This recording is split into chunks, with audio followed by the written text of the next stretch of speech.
Welcome to Pindar Poetry. We hope you learned something new. You start by confirming the essential credentials so systems can authenticate you. First, sign in and confirm your email or phone is verified. This prevents identity flags. Next, make sure the card number, expiry, CVV, and billing address match exactly what your bank has on file because mismatches cause automatic rejections. Once done, open a private browser or clear autofill to avoid stale data. These steps reduce false declines and let you proceed confidently into the checkout flow. Once basics are set, handle security layers that commonly block transactions. You will often see a 3D secure or bank authentication prompt. Complete it promptly because the gateway will reject transactions without that step. If that fails, try an alternate payment method like a debit card, PayPal, or a virtual card. Different processors have different acceptance rules.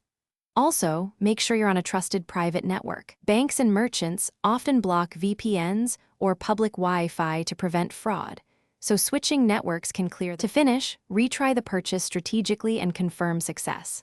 First, attempt a smaller test charge or split the payment across cards to isolate the issue and review any on-screen error codes. If the card still declines, call your bank and request the exact decline reason and ask them to whitelist or authorize the transaction. This is often the fastest fix.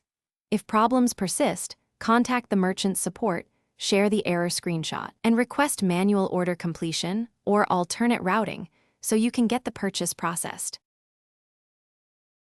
Thanks for watching. Consider subscribing if we helped you.